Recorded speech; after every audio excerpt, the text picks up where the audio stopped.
Hey investors, let's talk real estate. So in this video, we're going to talk about 6 key elements that is going to help you lock in potential buyers as well as attract them so you can go ahead and get your investment property sold, okay? So real quick, first thing, you want to make sure that you have a roof that is updated, okay? You want to make sure that the roof is updated within the last 10 to 15 years and that everything is up to code. So you don't want nothing hanging off on the sides. You don't want it to look raggedy. You want it to look where as if, like they said, you got aliens landing on people's houses or they're coming from weird places. They want to have it to be where they're sturdy, okay? Okay. Second, you want to make sure flooring is flawless. You want to make sure that it flows throughout the house, that is like, runway, easy breezy, beautiful cover girl type shit. You know what I'm saying? You don't want it to be looking like a bunch of jacked up teeth. You don't want it to be one color in this room. You don't want it to be one type of textile in the other room. You want it all to flow and look nice and cohesive throughout the house. The house should flow beautifully, immaculately, and everything should be going all the correct way, especially if you got wood floors. You know what I'm saying? So make sure all of that looks good.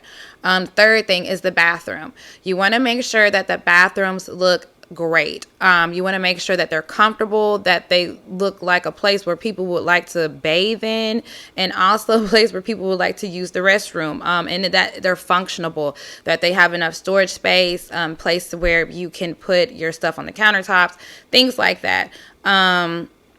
Even, things behind the mirror, if you don't have enough space, counter space, that you have like the little mirrors that have the little medicine cabinets that have storage space, but whatever you want to do. But I'm just saying, make sure they're functional.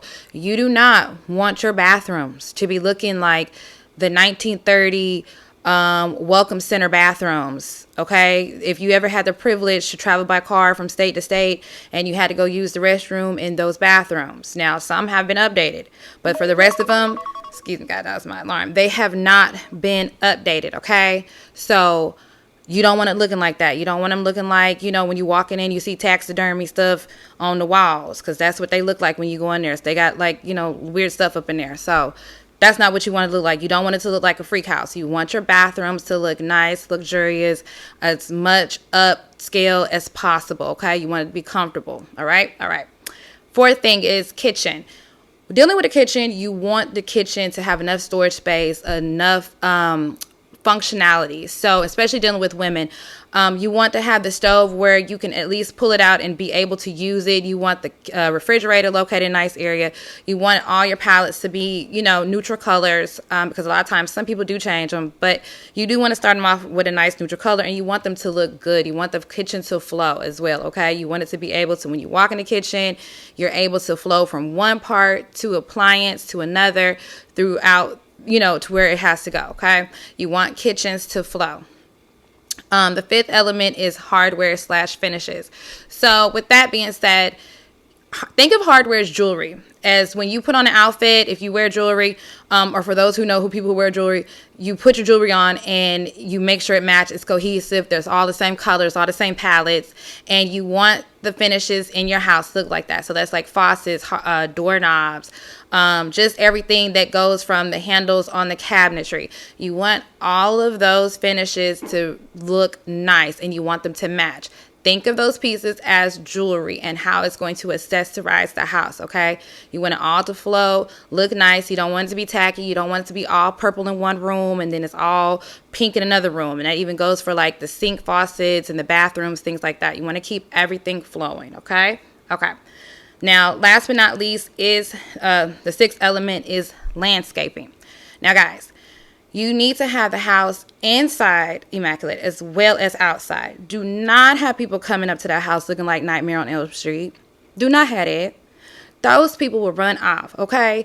Do not have it looking like you have not trimmed the hedges and Annabelle finna come sticking out and running around and can jump on somebody, okay? People do not want to live in a neighborhood that looks like Fright Night, all right? So make sure that you have the landscape looking great, okay? As much as you can as possible. Make sure that grass is cut.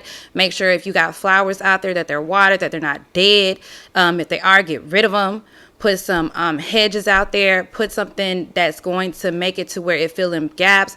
If you need to put gravel, Make sure, or if you put wood pieces, start looking at different textiles and materials. Start looking at different types of things that go with landscape. Okay, put some turf. I don't know, but make it look good. Okay, because you want to make sure that people are not only pulling up to the house and they're like, oh, this looks good, but the inside match. Okay, because that is horrible. People don't want to be looking like they walking around Clown Town. Okay, so. All right, well, I hope you enjoyed this video. Make sure you guys like, subscribe. Let me know what you think of this video. And also, guys, keep it safe, keep it clean. Don't give up on yourself. Keep going. And to all my investors, happy investing. Talk to you soon. See you in the next video. Bye.